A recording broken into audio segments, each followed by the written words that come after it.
Someone said something recently that I cannot stop thinking about. They said it was easier to end a life than to tell their family no. Not easier than a bad marriage, not easier than years of quiet suffering, easier than a conversation. और जब भी कोई ऐसा case आता है, हम सब यही सोचते हैं कि आखिर कोई इतना एक्सट्रीम स्टेप कैसे ले सकता है। First I want to be clear कि ये वीडियो उस केस का एनालिसिस नहीं है। मैं जर्नलिस्ट नहीं हूं, मैं रिलेशनशिप इंटेलिजेंस एजुकेटर हूं और मैं आपको कुछ ऐसी चीजें बता सकती हूं जो हेडलाइंस कभी नहीं बता पाती। वो साइकोलॉजिकल आर्किटेक्चर, वो इमोशनल एंड मेंटल पैटर्न जो इवेंचुअली लोगों को ऐसे डिसीजन तक ले जाती हैं। ऐसे केस के सामने आते ही हम सब लोग यही सोचने लगते हैं कि आखिर कोई इंसान ऐसा कैसे कर सकता है। वो जरूर कोई साइकोपैथ होगा, नार्सिसिस्ट होगा, क्योंकि नॉर्मल इंसान तो ऐसा काम कर ही नहीं सकता है। और कभी कभी ऐसा होता भी है, लेकिन हमेशा नहीं। हमेशा आपके सामने कोई मॉन्स्टर खड़ा नहीं होता। कभी कभी एक ऐसा इंसान होता है जिसको पता नहीं होता कि उसके पास कुछ और भी ऑप्शंस हैं। क्योंकि अगर आपके सामने मॉन्स्टर होगा तो आपको ये पता होगा कि उससे कैसे बचना है। लेकिन अगर कमी लाइफ स्किल की हो, बाउंड्रीज की हो, ना कहने की हिम्मत की हो, तो कभी कभी हमसे ये बात छुप जाती है। पर अच्छी बात यह है कि हम ये स्किल सीख सकते हैं, सिखा सकते हैं, क्योंकि यही वो स्किल है जो कि आपको उस मॉन्स्टर से अलग करता है। साइकोलॉजी में एक कॉन्सेप्ट है इमोशनल कॉम्पिटेंस, मतलब डर, शर्म और गिल्ट के बावजूद भी एक स्ट्रॉन्ग एंड ऑनेस्ट डिसीजन लेने की कैपेसिटी। लेकिन प्रॉब्लम यह है कि हम में से ज्यादातर लोग को ये स्किल कभी सिखाया ही नहीं जाता। सिखाया ये जाता है कि दूसरों को खुश रखो, घर का माहौल सही रखो, लोग क्या कहेंगे, कुछ सीन क्रिएट मत करो। मतलब आपको ये दिखाना है कि आप बिल्कुल सही हैं, चीजें बिल्कुल परफेक्ट हैं, चीजें बिल्कुल स्मूथ है, चाहे अंदर ही अंदर आप टूट ही क्यों ना रहे हो, चाहे अंदर ही अंदर आपको कितनी प्रॉब्लम क्यों ना हो रही हो। और फिर आप ऐसे सिचुएशन में पहुंचते हैं जहां आपको अपने लाइफ का एक बहुत ही इंपॉर्टेंट डिसीजन लेना होता है। जैसे मुझे इस रिलेशनशिप में नहीं जाना, तब आपका ब्रेन उस कॉन्वर्सेशन के बारे में नहीं सोचता जो कॉन्वर्सेशन आपको करना है। आपका ब्रेन उस डिसीजन की क्रिटिकलिटी को नहीं सोचता। वो सिर्फ कैलकुलेट करता है उस इमोशनल कॉस्ट को कि अगर मैंने ना बोला तो मेरे मम्मी पापा को बुरा लग जाएगा, लोग मेरे बारे में क्या सोचेंगे, लोग मेरी फैमिली का मजाक उड़ाएंगे। और उस मोमेंट में वो इमोशनल कॉस्ट इतना ज्यादा लगता है कि उस इंसान को लगता है कि उससे बच पाना मुश्किल है। इस चैप्टर को स्टार्ट करने से पहले मैं एक बात क्लियर करना चाहती हूँ, क्योंकि अक्सर लोग इस चीज को गलत समझ लेते हैं। मैं किसी रिलेशनशिप या शादी के स्ट्रक्चर के अगेंस्ट बात नहीं कर रही हूँ, क्योंकि मेरे अकॉर्डिंग लव मैरिज हो या अरेंज मैरिज, दोनों तरह के सेटअप जो हैं वो हेल्दी भी हो सकते हैं और अनहेल्दी भी। इसलिए मैं किसी पर्टिकुलर सिस्टम के बारे में बात नहीं कर रही हूँ। मैं बात कर रही हूँ उस साइकोलॉजिकल पैटर्न की जो कि अक्सर हमारी फैमिलीज में देखा जाता है, जिसमें किसी इंसान का हाँ बोलना तो बहुत नेचुरल, ऑटोमेटिक समझ लिया जाता है, लेकिन ना बोलने का मतलब होता है स्टबर्ननेस। अगर कोई ये भी कह दे कि अभी मुझे थोड़ा टाइम चाहिए, I am not ready for this decision right now, I am not ready to get into this relationship right now, तो उस चीज को भी इमेच्योरिटी, सेल्फिशनेस, स्टूपिडिटी और अपनी फैमिली की रिस्पेक्ट नहीं करने वाला समझा जाता है। और यहीं से स्टार्ट होता है वो साइकोलॉजिकल कंडीशनिंग जहां पे इंसान को ये लगता है कि अपनी फैमिली को ना बोलने का मतलब होता है उनको हर्ट करना। हमारे इंडियन फैमिली सिस्टम में एक पॉइंट आता है, आई एम श्योर आप सब लोग इससे रिलेट कर पाएंगे, जहां पे शादी सिर्फ दो लोगों के बीच का मैटर नहीं रह जाता। फैमिलीज मिलते हैं, गिफ्ट्स एक्सचेंज होते हैं, और कभी कभी वो गिफ्ट्स बहुत ज्यादा एक्सपेंसिव भी होते हैं। डेट्स फिक्स होने लगते हैं और रिश्ता अनाउंस हो जाता है। ऐसे टाइम पे वो इंसान जो ये सारी चीजों का सेंटर होता है, जो जिसकी शादी हो रही होती है, वो अपने लाइफ की डिसीजन लेने वाला इंसान कम और दूसरों के इमोशंस का कस्टोडियन ज्यादा बन जाता है। उसको ऐसा फील होने लगता है कि अब जब दो फैमिलीज इन्वॉल्व है, तब अगर मैं पीछे हटूंगा तो दो फैमिलीज का लॉस होगा, दो फैमिलीज सफर करेंगे, दो फैमिलीज रिस्क पे होंगे।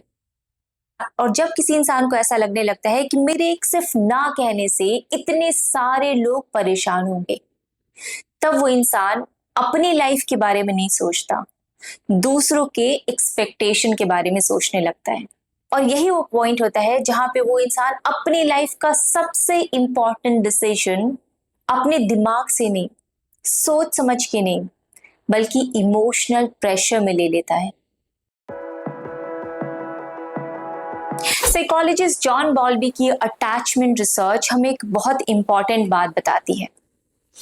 वो ये बताती है कि अगर कोई बच्चा ऐसे इन्वायरमेंट में रेज होता है जहां पे उसको लव एंड एक्सेप्टेंस तभी मिलता है जब वो अपने से बड़ों की बात माने, ऐसे सिचुएशन में उसका नर्वस सिस्टम एक बहुत डेंजरस कनेक्शन बनाने लगता है।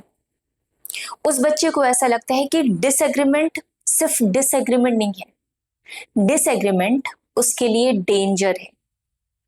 उसको ये फील होने लगता है कि अगर मैं अपनी माँ बाप की बात न मानूं तो मैं सेफ नहीं हूं, तो मैं एक अच्छा इंसान नहीं हूं। इसलिए प्रॉब्लम हमेशा कैरेक्टर का नहीं होता, कभी कभी प्रॉब्लम उस कंडीशनिंग का भी होता है जहां पे इंसान को ये लगने लगता है कि ना बोलने से अच्छा है, ना बोलने से इजी है मरना या मारना। Let me describe the architecture of entrapment, because this is what it looks like when someone genuinely cannot see the way out of relationship. Number one, identity fusion with family. ऐसे stage पे इंसान को अपनी identity अपनी family से अलग नहीं लगती, उसकी पहचान उसकी फैमिली से अलग नहीं होती है। अगर उसकी फैमिली को फील होता है कि वो एक बुरा इंसान है, तो उसको भी फील होता है कि वो एक बुरा इंसान है। अगर फैमिली को उससे शर्म आती है, तो उसको भी खुद से शर्म आती है। अगर उसकी फैमिली को लगता है कि वो फेल हो गया, तो उसको भी ऐसा लगता है कि वो फेल हो गया। दोनों के बीच में कोई इमोशनल बाउंड्रीज नहीं होता। साइकोलॉजी में इसको इन्मेशमेंट कहते हैं। मतलब एक इंसान को ये कभी सिखाया ही नहीं जाता कि अपनी फैमिली से प्यार करते हुए भी उसकी एक अलग आइडेंटिटी हो सकती है। Number two, illusion of irreversibility. ये वो बिलीफ होता है जब इंसान को ऐसा लगता है कि अब तो डिसीजन लिया जा चुका है, अब जो होना था वो हो गया है, अब इसको रिवर्स नहीं किया जा सकता। पर सच तो यह है कि इसको रिवर्स किया जा सकता है। शादी डिले हो सकता है, एंगेजमेंट टूट सकता है, लेकिन जिस साइकोलॉजिकल सिस्टम में वो इंसान होता है, उसके लिए ये सारे एग्जिट्स एग्जिस्ट ही नहीं कर रहे होते हैं। उसे सिर्फ एक ही रास्ता दिखता है जो कि बहुत डेंजरस होता है। Number three, no exit language. सोचिए, अगर आपने पूरी अपनी लाइफ में कभी ये देखा ही नहीं है कि कोई इंसान ये कहता है कि this decision is not right for me, तो मैं रिस्पेक्टफुली इस डिसीजन को मना करता हूं। This is not right for me, so I am respectfully exiting.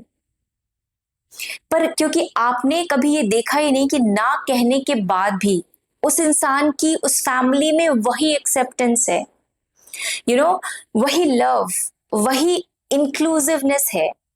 अगर आपने ये चीज देखा ही नहीं तो आप ऐसा सोचेंगे नहीं, आपके पास ये ऑप्शन ही नहीं आएगा। क्योंकि हम वही लैंग्वेज बोलते हैं, वही काम करते हैं जो हमने कहीं ना कहीं देखा है, कहीं ना कहीं सीखा है। साइकोलॉजी हमें एक और बहुत इंपॉर्टेंट बात बताती है। जब इंसान किसी इमोशनल या सोशल प्रेशर में होता है तब उसका दिमाग जो है वो ऑप्शंस ढूंढना कम कर देता है। इस फिनोमिनल को कॉग्निटिव टनल विजन कहा जाता है। मतलब जैसे आप एक टनल के अंदर हैं और टनल से बाहर निकलने के बहुत सारे रास्ते हैं, लेकिन उस सिचुएशन में आपको सिर्फ वही रास्ता दिखता है जो टनल के बिल्कुल सामने है। उस प्रेशर के सिचुएशन में इंसान शांति से बैठकर और पॉसिबिलिटीज ढूंढ ही नहीं पाता, क्योंकि उसके नर्वस सिस्टम को ऐसा फील होता है कि बस किसी तरीके से मुझे इस डिफिकल्ट सिचुएशन से, इस प्रेशर वाले सिचुएशन से बाहर निकलना है। और तब उसको सिर्फ दो ऑप्शंस दिखते हैं। ए, जो हो रहा है उसको होने दो, जो जैसे चल रहा है उसको चलने दो, पूरी लाइफ टाइम सफर कर लेंगे बट कोई एक्शन मत लो। दूसरा, बस किसी तरीके से मुझे इस प्रॉब्लम से निकलना है, बस किसी तरीके से मुझे फटाफट इस प्रॉब्लम को सॉल्व करना है। तीसरा ऑप्शन जो कि टाइम टेकिंग हो सकता है, जिसमें आपको अपने लोगों से एक डिफिकल्ट कॉन्वर्सेशन करना पड़ता है, वो ऑप्शन आपके दिमाग में नहीं आता, बिकॉज आपको इमीडिएट सॉल्यूशन चाहिए होता है। चाहे वो सॉल्यूशन ये हो कि सिचुएशन जो चल रहा है वो चलने दो, या फिर इसको कैसे भी करके तुरंत यहीं पे खत्म कर दो। और फिर आता है वही क्वेश्चन कि आखिर उसने मना क्यों नहीं कर दिया, आखिर वो चुपचाप से रिलेशनशिप से एग्जिट क्यों नहीं कर गया। बहुत आसान लगता है ना? बट रिलेशनशिप इंटेलिजेंस के पर्सपेक्टिव से ये इतना आसान नहीं होता, क्योंकि ना बोलना सिर्फ एक वर्ड नहीं होता, ना बोलना एक स्किल होता है।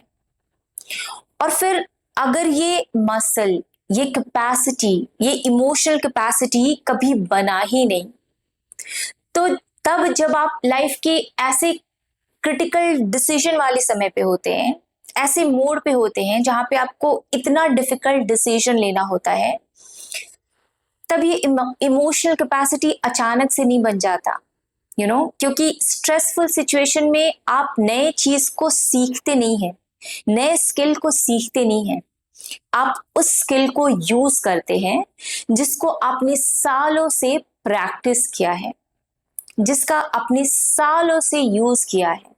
आप उसी स्किल को ऐसे सिचुएशन में यूज कर सकते हैं। मुझे नहीं लगता कि यहाँ पे ये क्वेश्चन इंपॉर्टेंट है कि इस केस में क्या हुआ। इंपॉर्टेंट ये है कि आखिर ऐसे केसेस हो ही क्यों रहे हैं। क्योंकि अगर हम सिर्फ इस केस की बात करेंगे या फिर इसके पहले वाले केस की बात करेंगे, क्योंकि अगर आपको याद हो तो 1 साल पहले भी कुछ ऐसा ही केस हुआ था, या फिर आने वाले केस की बात, उसके बाद की केस की बात, अगर हम इसके बारे में सोचते रहेंगे तो हम एक वो पैटर्न मिस कर देंगे, वो पैटर्न जो कि ये सारे केसेस हमें दिखाने की कोशिश कर रहे हैं।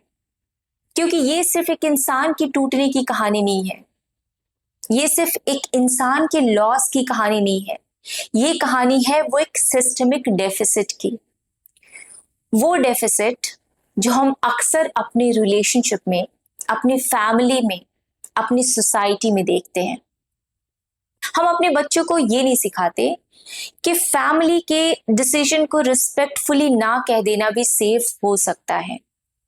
हम अपने अडल्ट्स को ये नहीं सिखाते कि आप जिससे प्यार करते हैं, सही रीजन से उनको डिसअपॉइंट करना लाइफ का एंड नहीं हो जाता।